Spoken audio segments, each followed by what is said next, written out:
Welcome to the RotoWire Fantasy Football Podcast, sponsored by Chalkboard, where you simply choose more or less in your favorite player stats with a 5,000 times your money. I am Jim Coventry, and today's show will include my top reactions to the Week 6 action. And here I am trying to retweet this show out so we can get on the road. All right, so as we go through this, the first reaction that we are going to have is our instant reaction number one. Rico Dowdle does it again. Cowboys lose to the Panthers. Panthers score 30. The Cowboys score 27 points. All right, in that game, Rico Dowdle. The first thing I'm going to say is this. I knew this before this game.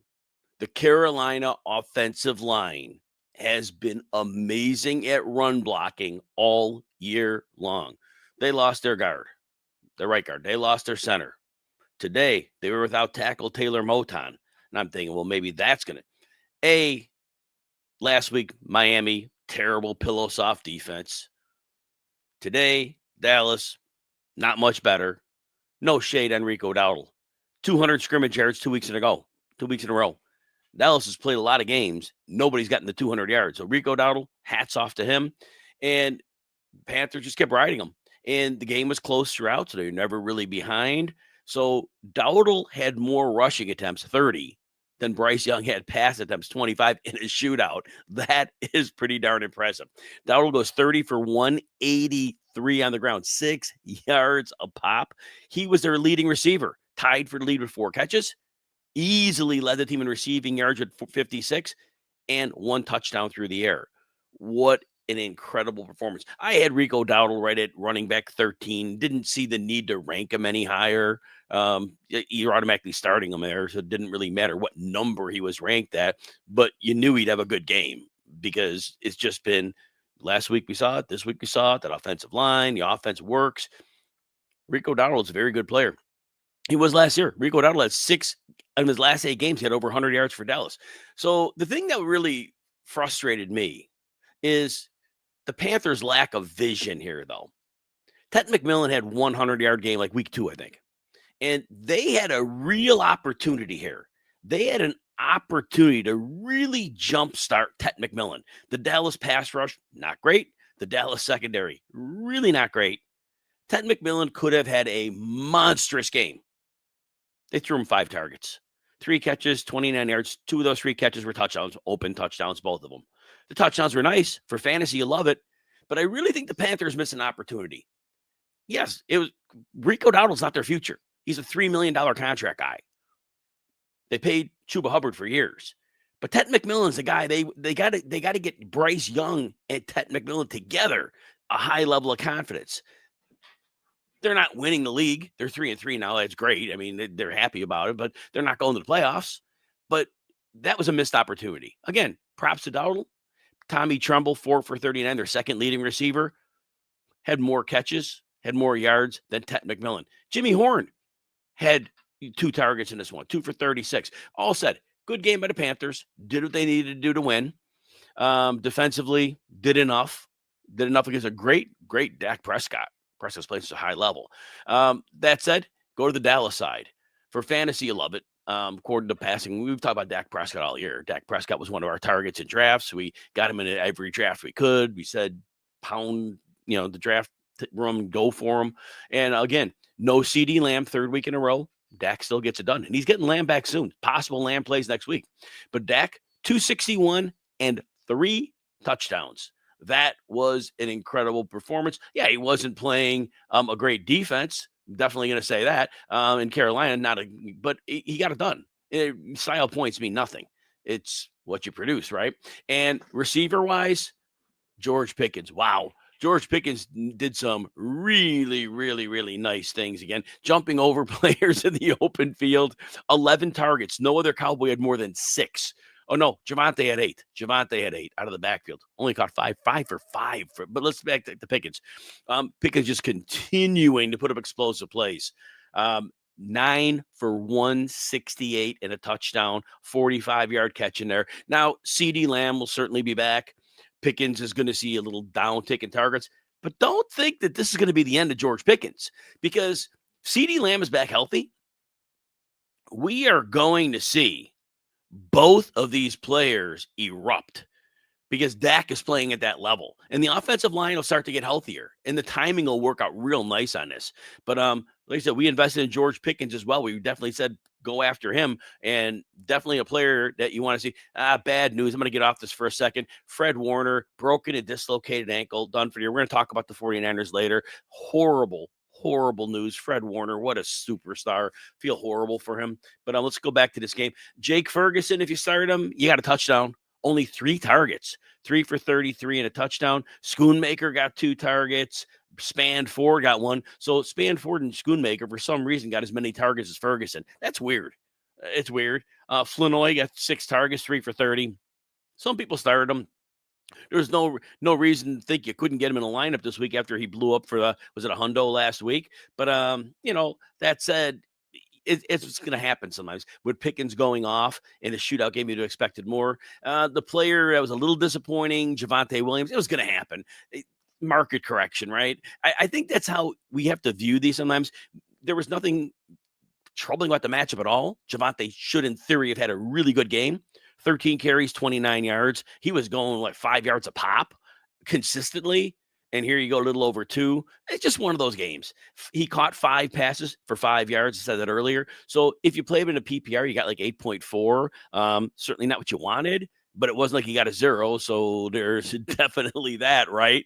We talk about that. Disco Dave has a question. I'm gonna talk about that game later, so I'll definitely answer that as well. Before we move off this game, though, we did have a question about the future prediction of Chuba Hubbard. Look. And actually, it brings up Disco Dave's question as well. Vidal went off against Miami.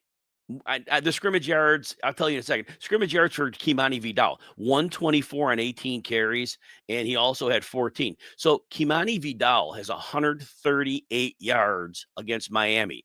Chuba Hubbard had 200 yards. Rico Dowdle had 200 yards against Miami. Yeah, there's a little bit of a trend there that Miami really can't stop anybody. So there's definitely that. So I do think you got to look at Miami's defense as the mark. But the fact that Dowdle had another game, that certainly the volume was there, but he did earn it. So what is Dowdle's role when Hubbard comes back? So like I said earlier, here's the thing. We have Hubbard just signed a long-term contract last year. Rico Dowdle's on a 1-year, $3 million deal. They're not going to pay him long-term. They're already paying Hubbard. And I don't know what they're holding out about Jonathan Brooks, all these ACL injuries. I don't know if they were counting on him ever being back. So, that said, now the funny thing with Rico Dowdle is this. Marcus Mosher, the beat reporter from Dallas, I had talked to him, and I asked him why Dowdle didn't get a good free agent deal.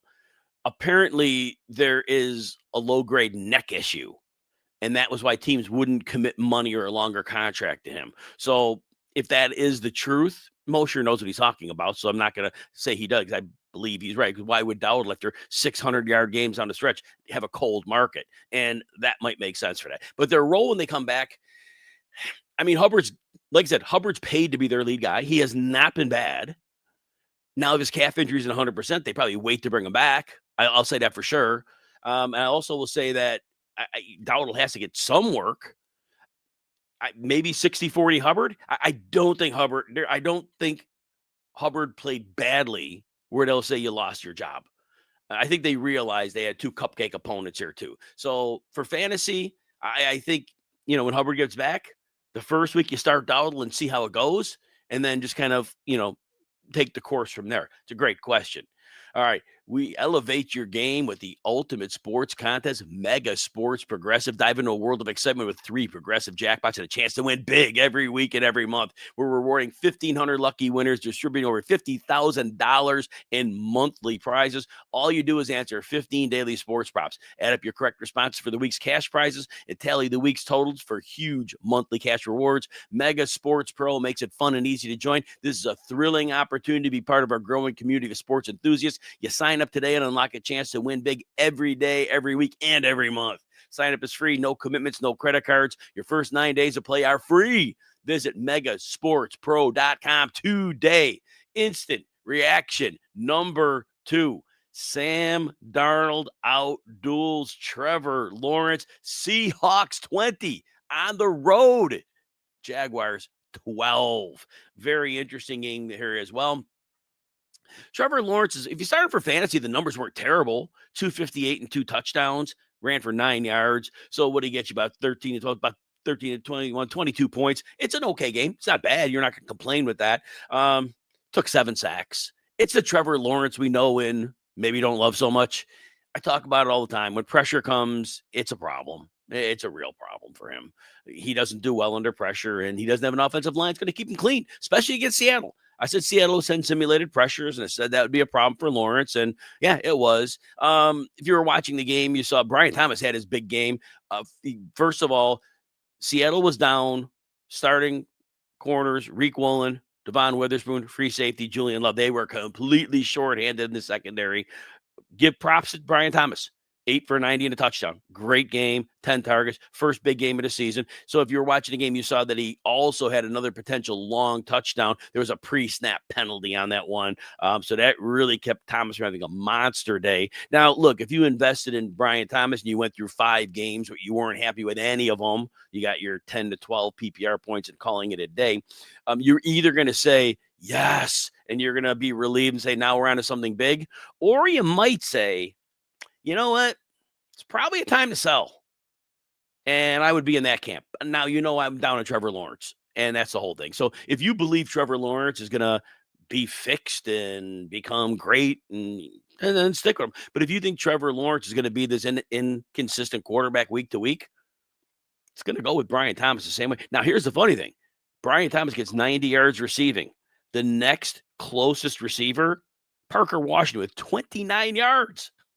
Not so good. Travis Hunter, looking for him, 4 for 15 on 7 targets. Not so much there at all. Yes, that was a letdown game. I had told people to bet Seattle in that one. My line on XM was this. I said the Jaguars acted like they won the Super Bowl against the Chiefs. And I said, when you see a team look that happy after a win, bet against them the next week every time, because it is not going to go well. And it was a short week too. It's a human nature thing. It's one of those things. It doesn't always work, but there are so many times that is exactly what happens, that you come out a little bit flat. But Seattle is a bad matchup for Jacksonville. Very bad matchup because of simulated pressures. And the run defense is good. Travis Etienne never really got going. 12 for 27 on the ground. If you started him, finally he got 4 catches. Normally it's like 2 a game. So he caught 4 for 28. So he ended up with 55 yards, 4 catches. It wasn't bad. It wasn't bad. It was okay. You could live with that. But Tim Patrick scores the extra touchdown. Everybody's like, oh, great. Thanks. Not on anybody's roster. So that's fine. Bashal Tutin, just not much going on. 2 for 14, 2 carries, not enough. 2 catches for 14. Basically that's it. Uncle Ted mentioned Brenton Strange, who was on the IR, so he didn't move any chains. The only chains he moved were the whatever hardware he has on his injury these days. So, but yeah, 29 yards is the second leading receiver there. So move to the Seattle, and so long term for Jacksonville, it really is going to be an up and down team. That's what it's going to be this year. I do think the running game overall is going to be better on most weeks, so that'll be fine. Seattle, on the other hand, Sam Darnold gets it done again. He was so smart. There was the game against Arizona where Jackson Smith-Njigba did not get many targets. And I'm thinking to myself, what you doing? You're throwing the ball to everybody else. You're throwing it to Elijah Arroyo, AJ Barner, and you're not throwing it to Jackson Smith-Njigba. And then they got the ball to him late, and it kind of worked out. Well, he didn't waste time here. The only player with more than 3 targets in this game for Seattle, JSN with 13. Now, think about it, 13 out of 24 targets. That was like week 1. It was like 57% target share. It's like ridiculous, but it's good. JSN is so smooth. Whether he's in the slot, whether he's outside, he is such a smooth mover and creates space instantaneously. He goes 8 for $162 and a touchdown. Just incredible. Now, Cooper Kupp did get a touchdown late, so if you started him 2 for 40, he did get a touchdown. So worked out really well for him if you started him. It's going to be very, very hit and miss with him, and that's just kind of the nature of it. But if you played AJ Barner, here's what I'll tell you. Last week he had 7 targets. Outside of that, he has not had more than 3 targets in any other game. They were trying to salt the clock away late, and they found Barner open on the right side, and he took it for 61 yards. So it would have been a 2 for 10 day. Fortunately, that late play happened, and it all counts for fantasy. So if you started Barner, but be careful with Barner because, again, it was only one game with more than 3 targets. And if that doesn't change, it's a very low number of targets to continue to work on. Now, the other thing I warned everybody about was Kenneth Walker in this game. Kenneth Walker is very good running to the outside, and he's played a number of defenses where that was definitely going to work out for him. I told people, Jacksonville is lights out against the outside run, and you just kept seeing Walker get stuffed. And 10 for 34 he got, and he got a catch for 3. So he got you, about a little less than 5 PPR points. Zach Charbonnet, in theory, it was a better game running up the middle. But I saw Charbonnet, a number of his runs went outside, and I'm thinking to myself, what you doing, coach? Didn't really get that so much. So, but that said, Charbonnet 12 for 24, 1 catch for 13. So both of those Seattle running backs came up small. But normally most weeks, each of those running backs, when they're both healthy, they're about 8 to 12 PPR points each. And I know Walker had the big game when Charbonnet was out, but normally Charbonnet gets the goal line work. Walker gets more yardage. They both get a couple catches. And that's just kind of the way that Seattle backfield shakes out. So outside of that, Sam Darnold, 295 and 2 touchdowns. Right now, it's interesting. It's interesting. You see that he keeps getting it done. I just, the skeptic in me, eventually the bottom will drop out. Dropped out late last year with Minnesota. But you know what? The scheme's working. More film comes out, more things get exposed, and teams may have other answers, especially the second divisional games. When we see Darnold play a second divisional game, I'm interested to see how some of those shake. Although the teams in his division might not be able to do much about it. Poor 49ers with their injuries might not be able to do much about it. Arizona, good luck with that. Anyway, Juwan Jennings playing with broken ribs, high and low ankle sprains per Adam Schefter. Wow. Anyway, we move on. That was just a quick report from Shefty. All right. So all that said, but the Seattle side, they've been fun. They've been fun to watch. And right now, their record's 4-2, and they are looking like they're going to be right in the mix for a strong playoff spot. And they'll be fun to watch if they can get a ticket into the dance. All right, it's football season. The best place to catch the games at Circa Resort and Casino in downtown Las Vegas, featuring the best pool in history, Stadium Swim. Been there, love it. It is incredible. Stadium Swim has 3 levels, 6 pools, and a 143-foot diagonal screen. Whether it's Thursday, Saturday, Sunday, or Monday, Stadium Swim's America's favorite place to watch football. No matter the size of your group, Stadium Swim is the place for you. From owner suites to cabanas, day beds to stadium booths, there are seating choices for everyone. And the best part, Stadium Swim's open 365 days a year. With temperature-controlled pools, it's a great place to catch the games all season long. Stadium Swim, located at Circa Resort and Casino in downtown Las Vegas. Book today at circalasvegas.com. Instant reaction number 3. Kimani Vidal breaks out. Chargers win on a last-second field goal. Yes, they win 29. Dolphins 27. All right, this was a fun game to watch in some ways. So I make it a point every week to call the Miami defense the pillow soft Miami defense. I say that on almost every show I talk about. I say that on purpose. It's not to insult them. It's basically to say, if you have fantasy players and they're playing Miami, you got to find a way to get those players in your lineup, unless their name's Hassan Haskins. So here's the deal in this game, right? So the pre-report that came out from the national outlets was that, and this was obviously came from somebody in the coaching or the production meetings, it was that Haskins will be the starter. Vidal will see a role. Well, that role turned into something different. Haskins goes 6 carries, 14 yards, 1 catch, 9 yards. So if you start Haskins, yeah, you get the lemon, 3.3 PPR points. But Kimani Vidal figured out how to take advantage of the pillow soft Miami defense. 18 carries for $124, and he chipped in with a touchdown reception, 3 catches for 14. Huge game for Vidal, thing of beauty. And so all that said, here was what I said about that game going in. Now, there were 25 rush attempts, 38 pass attempts. I did say that, I expect the Chargers to continue to be pass heavy because without Omarion Hampton, that's kind of the way I thought it had to go. And so we didn't have Quentin Johnston. He was injured, missed this game. So what do? They get a lot of people involved. But I did say this was the week he'd break out because I knew that Herbert, because one thing Miami's defense could do, they can blitz and they can bring some pressure. So you're going to have to get the ball out quick. So McConkey has his first big game of the year, 7 for 100 and a touchdown and 9 targets. Keenan Allen did not do much with his 7 targets, 4 for 27. Aronde Gadsden, because again, the ball had to get out short. 8 targets, he catches 7 for 68, looked really good. And Will Dissly got a couple catches. Trey Harris, if you were really in a pinch when you heard that Quentin Johnson was out, he got 5 targets, 4 for 27. It wasn't nothing, but it wasn't much. But Trey Harris did get a little bit of work done here. But the story was Vidal. Yeah, Vidal had the massive game. Again, McConkey and Gadsden were great stories as well. Keenan Allen, we got to see. His numbers have been down the last few weeks. Sometimes with aging players, and I'm not ready to say this is it, but sometimes with aging players who are kind of near the end, you come out with full energy, and then you're going through practice and you're getting hit during games, and maybe the slow down starting to happen. But I'm not ready to say that with Allen yet. I would give him another week, but I'd be kind of nervous to put him in a lineup next week because it has been a few rougher weeks as a great hot start to the season. Justin Herbert did what he had to do to get it done. Was able to stave off the pressure well enough.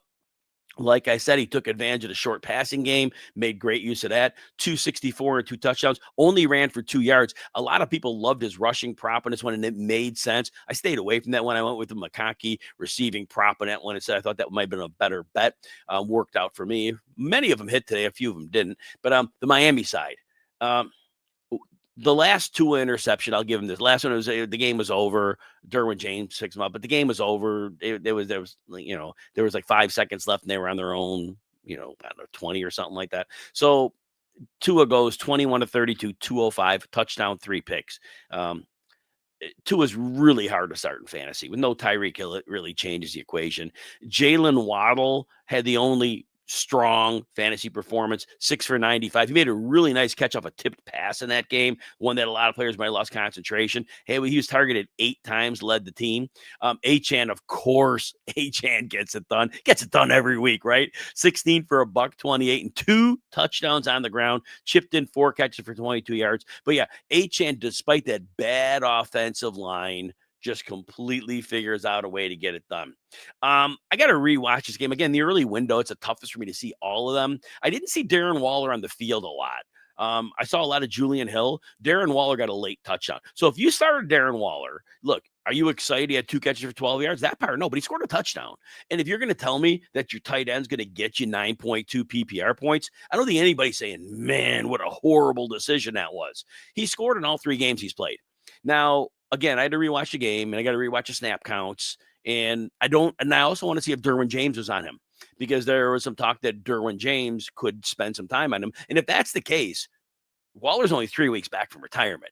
That would be a ridiculously tough matchup. So I'm going to rewatch that, and I'm going to have a little better opinion on that on Tuesday. But again, Waller 3 weeks in a row has gotten it done for you. At this point, 3 out of 3, it's kind of hard to say go away from him because the targets will be there. And obviously the red zone, dude's very athletic. So that still is completely there. But yeah, the Chargers, they come out as 4-2, big win for them. We did find out today that we knew this. Omarion Hampton will be out longer than 4 weeks. It wasn't said how long, but the minute they quickly put him on IR that fast, that told me it's a longer term injury. That's not like a maybe 4, maybe 5. When you put him on that fast, my guess is, and again, top of my head, not a doctor. I'm not in their house. Don't have an expert opinion on this. My guess is you were like 6 to 10 weeks. That's probably to put them on IR that fast, because if you have a star player you're counting on, a lot of these teams want to see, can we get them back inside that 4 weeks and maybe do something with that? So we will have to keep an eye on that, but it doesn't sound great. And then there've been whispers they're going to be hunting for running backs before the trade deadline. Breece Hall, Alvin Kamara, both teams say they don't want to trade them, but if they think it's long-term injury in Hampton and they're thinking in a Super Bowl window, then don't be surprised they go over Breece Hall. Kamara too, but probably Breece Hall probably be their preferable move. Before I move to the next instant reaction, I will point out we have a comment about the Arizona backfield. I'll say this: Carter and Knight had equal work. They had almost equal yardage. Bam Knight fell in the end zone. He just fell in the end zone. 1 yard run. That ball happened to land there. Perfect timing. They're neither of them are good backs. Michael Carter's a better back. Honestly, Michael Carter is a much, much better back. DeMercado was playing, but he got injured. He went out with an injury, an ankle injury. So I think he would have had a role because the coach said he wasn't going to be punished. Whatever we make of that. So that said, Knight is a terrible running back. But again, do we care? It's fantasy. Volume's king in fantasy football. So if Carter and Knight keep seeing work, then you put them in your lineup if you need running back. Because if they're going to get 10 touches, that's 10 running back touches. And that's always value. Doesn't matter if the player's good or not. Makes no difference. We're here for fantasy points, right? And that's all that matters. But yeah, Knight fell. And I said that during the show today. I go, Knight's not good, but he could fall in the end zone. That was exactly my line. He could fall in the end zone. And he fell in the end zone. And so that made it a day for fantasy. We're going to go over more of the week's reactions after we take a short break. All right, everybody. Instant reaction number 4. The Colts. Oh, I'm going to go over that game now. The Colts hold off the Cardinals. Colts 31, Cardinals 23. Well, looks like you got a head start on some of this talk about that game. So, I like Kyler Murray. He's an average NFL quarterback. Good legs when he runs. Obviously, he was out in this game with a foot injury. The word already came out this could be a multi-week injury. And if it's a foot injury and he was out, it probably is. I don't want to be disrespectful, but I said that I thought that the pass catchers would be in much better shape with Jacoby Brissett in the game. Jacoby Brissett's not a great quarterback, but he's one of these professional quarterbacks. He's one of these guys that just could get the ball to good receivers. And unfortunately, Marvin Harrison went down with a concussion. Poor dude. He got hit. His head went back. I saw it bounce off the turf. And they weren't going to send him to the medical tent. They kind of went over to the sideline, and I don't know how it eventually happened, but I kind of knew. I go, that poor man is injured. He's probably not going to make it through the day, and that's what ended up. They ended up later getting him to the locker room, and unfortunately, his day was over. But he was on his way to a day. 2 for 32 for Harrison, and didn't really work out. Jacoby Brissett, though, 27 of 44 is a shootout. They were chasing points. It's exactly what you want. 320 yards, 2 touchdowns, and a pick. Brissett was dealing. Now, I'll get to my favorite player on this team in a minute, but because Harrison was out, Zay Jones comes in the game, and Zay Jones gets 8 targets, 5 for 79. Now, you could reasonably say those were Harrison's. Those were all Harrison's numbers, and that would have put Harrison on well over 100 yards. I know it's speculation, but it was Harrison's role, and Zay Jones lucked into it. Well, obviously nobody started him because he hadn't done anything all year. If Harrison misses a game, and Jacoby Brissett's the quarterback, I haven't looked at next week's opponent. Sunday still. I'm still in week 6 mode. I'll say this. You'll consider Zay Jones because we'll see what the opponent is. If the opponent is one that doesn't have a great secondary, Jacoby Brissett can get him the ball. Trey McBride has a day. And I called this one too. When Brissett was in, I go, oh, yeah, well, McBride's fine. McBride's going to go off here. 8 for 72 and a touchdown. Finally has the game you paid for. He hadn't had one like that all year. He had a game with a touchdown. He had a game with some yardage, but he's the first one. He had both 11 targets. So that worked out well. Michael Wilson chipped in 4 for 44. I said earlier, the backfield work. I'll check out the snap shares tomorrow when we talk about it. But Knight, 11 for 34. Michael Carter, 9 for 34. So now Knight fell in the end zone. So they had the same yardage. Carter had 2 less carries. And the receiver, Knight, 1 catch for 20 yards. And Carter, 2 for 30. So as you see, Carter had an edge on the yardage by 10, and he had 1 more catch. So that got him, 2 extra fantasy points, and then the 6 for Knight. So Knight had a slight edge because he fell in the end zone. That's all it was. Could have easily been Carter falling in the end zone. It's just the way it worked out. So, but that's a breakdown. It's a split.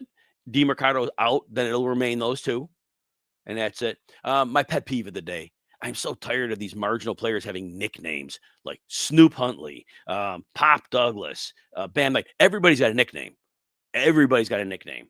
But it's like, if it's a star player, fine, give him a nickname. But it's like, why are we using these guys' nicknames? His name is Zonovan Knight. It's Demario Douglas. It's Tyler Huntley. Why are we giving these guys nicknames and they're like non-factors in the NFL? Anyway, that's my pet peeve. That's my soapbox. I'm off it. I had fun with it. Just hopefully got a little laugh out of that. All right. But anyway, Cardinals, though, they did look functional on offense against a pretty good Indianapolis defense playing in Indianapolis. To put up 27 points was solid. On the Indianapolis side, Daniel Jones ran for a touchdown. First time in a while since week 2. First couple of weeks, he had run for touchdowns, and he hadn't run for one in the last, the games, I think, week 3, 4, 5. But he does run for one. He runs for 20 yards. Passing yards, not great, 212, but he tossed 2 touchdown passes. So again, Daniel Jones, when he rushes for a touchdown, which is now half of his games, that's what makes him a streamer. Because if he doesn't run for the touchdown, you don't know what you're going to get in the passing game. And he hasn't been heavily running really since week 2. So that's it. He's fine. He's playing well. Tons of props to him. Early in the game, Tyler Warren was heavily schemed up. He did a lot of his 6 for 63 and 1 in the first quarter. I don't remember exactly what the numbers were, but he really was schemed up early and played really well. Tyler Warren's doing a great job. Led the team with 9 targets. Now, the coaching staff, Shane Steichen is like throwing a lot of curveballs here because Josh Downs in a lot of games is playing about 50% of the snaps. Last year was like 76. And so we were kind of banking on that being back there, and it wasn't. So his fantasy production goes down.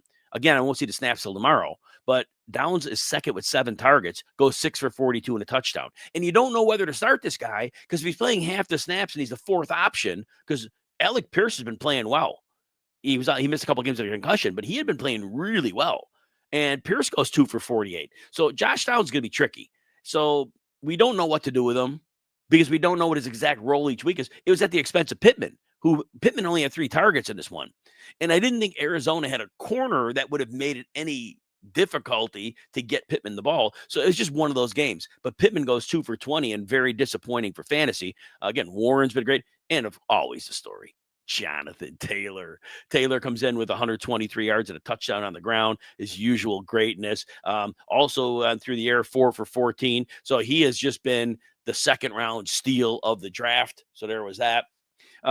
Before I go to my next game, Puka Nacua says, I won't talk about that game today. I'm going to do 49ers Buccaneers next. I will tell you that. So Puka Nacua, I don't know if you saw the game. He goes down with a weird looking injury. His leg hits the defender in the end zone. I think it was Marlon Humphrey. And they really didn't know what the injury was. I really couldn't tell. And so then they first said it was a foot injury, which I'm looking at the replay. Well, how's a foot injury? And then they changed it to an ankle injury. And then after the game, Sean McVay says he's uncertain of Nakua's status for next week's international game. Now, Nacua came back and made a couple cameos to my vision. It could have been more than that, but I don't think it was. He didn't get a target after that. So Nacua had a really rough game, but it wasn't his fault. It was the injury. So we hope the young man's okay.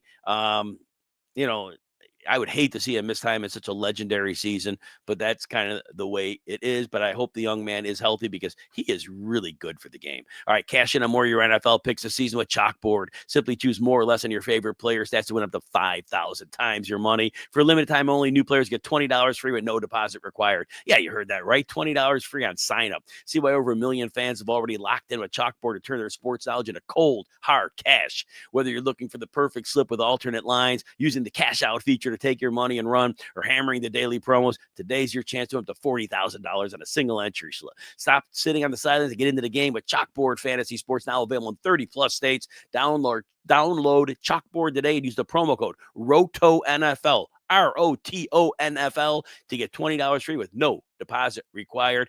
Instant reaction number 5. Baker Mayfield remains unstoppable. I'm not going to say a whole lot about this game, but I'm going to say this. Buccaneers 30, 49ers 19. Emeka Egbuka goes out with a hamstring injury.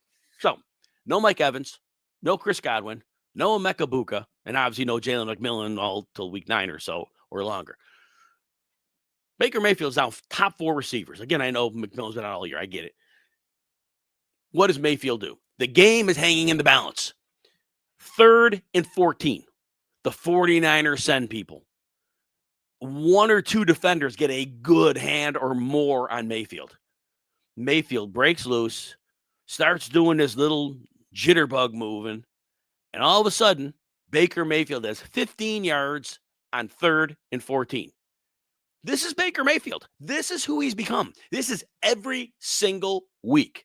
Every week, Baker Mayfield does something that defies logic, but he's consistent at it. He's the only player I can't give you good fantasy analysis on. I'll tell you to start him. Start him because he will always find a way. 256 and 2 touchdowns. How did the touchdowns come? Tez Johnson on one. 49ers coverage bust. Tez Johnson puts his hand in the air. Baker sees him, zips him a rope. 45 later, Tez Johnson does all kinds of backflips in the end zone. Cameron Johnson leads the team, 464 and a touchdown on 4 targets. Unbelievable. Baker Mayfield, hat is off to you. Emeka Egbuka, I hope you heal up well. Hamstring injury was ruled out fairly quickly after that. Hard to think he's going to play in the next week or two. Mike Evans may be back next week. Hopefully, probably, maybe. Rachaad White, whoever the Tampa Bay running back is, you start him as a PPR running back 1 every week, and you just take the points. 17 for 65 on the ground, a touchdown for Rachaad White, 3 for 21 through the air. Great game, 86 yards, touchdown, 3 catches. Just play the Tampa Bay running back. Your volume's king in fantasy football. The running back there always gets it. Sean Tucker, if you really dug deep, got you a touchdown as well. 49ers. Mac Jones throws for 347, 2 picks, no touchdowns. Ran for 13 yards. So it wasn't a good fantasy day. Let's say 8. If your interceptions are -2, it was really a crusher. Got you like 14 fantasy points. You got 16 if it's -1. So that wasn't good. Kendrick Bourne, another 142 yards. It was incredible how the young man continued. And I told you, he had chemistry with Mac Jones from the New England days, right? Bourne leads with 9 targets. Now, that's where I heard that tweet from Schefter that I shared with you during the show, because I saw it then that, and I don't even remember the injuries, but Jawan Jennings is playing through some major, I think it was ribs. I think it was a high and low ankle sprain. So Jennings had 1 catch for 7 yards. And I feel bad because when they activated him, I assumed he was healthy. He didn't know what else to do. And unfortunately, that was the wrong call by far. So I apologize to anybody that started Jawan Jennings. Here is where I think the disconnect was. 49ers are in this game. First half, super close. Second half, it's just starting to get to that dicey point. Christian McCaffrey has been used heavily as a receiver all year long, but Christian McCaffrey could not have had a better matchup. Tampa Bay has 2 linebackers who cannot cover at all, led by Levante David. And Kyle Shanahan is the master at getting a running back on the bad linebackers. And McCaffrey had 6 of his catches in the first half. In the second half, all of a sudden, Kyle Shanahan gets his brainstorm. Jake Tonjes had nothing at halftime. I'm going to throw the ball to Jake Tonjes. Now, Tonjes was fine, 6 for 58. If you start him for fantasy, you're like, beautiful, got it. But he wasn't throwing the ball to Christian McCaffrey, who had 1 catch at the very, very end of the game when it was over in the last 2 minutes. By excluding McCaffrey from that part of the game, I don't know what Shanahan was doing. He basically ghosted his best player, and then the Buccaneers pulled away. Don't understand it. For fantasy, it's fine. Like I said, McCaffrey eats like he always does, 54 and a touchdown on the ground, 7 for 57 through the air, every week stud. Tonjes, like I said, if you use him, great. Kittle should be back next week, so Tonjes is back to a non-factor. Kittle's back to being Superman, hopefully, if he's back. Bourne, as of right now, Pearsall may be back. Jennings is seriously hurt. Knowing that Jennings is seriously hurt now, Bourne has to be considered a wide receiver 3, because even if Pearsall comes back, what Bourne's done the last 2 weeks, as long as Mac Jones there, and I don't know how long Purdy's out, but it might be another week or 2. So I think when Purdy comes back, it's different, because Mac Jones, remember what he did with Brian Thomas Jr. last year. He knows how to lock on the dude, right? So all that said, 49ers, fun to watch, bad loss, but the biggest story, I said it earlier, Fred Warner, poor man. Dislocated, broken ankle. They've lost Nick Bosa for the year. They lost Fred Warner. And when they lost Warner, they lost this game because they were going to bring the heat on defense. You could already see it was going to be a long day for Tampa. But the minute poor Fred Warner got out, I was extremely, extremely sad. All right, everybody, thanks to our sponsor, Chalkboard, where you simply choose more or less than your favorite players' hats to win up to 5,000 times your money. And thanks to everyone for listening. Come back next week for another edition of the RotoWire Fantasy Football Podcast.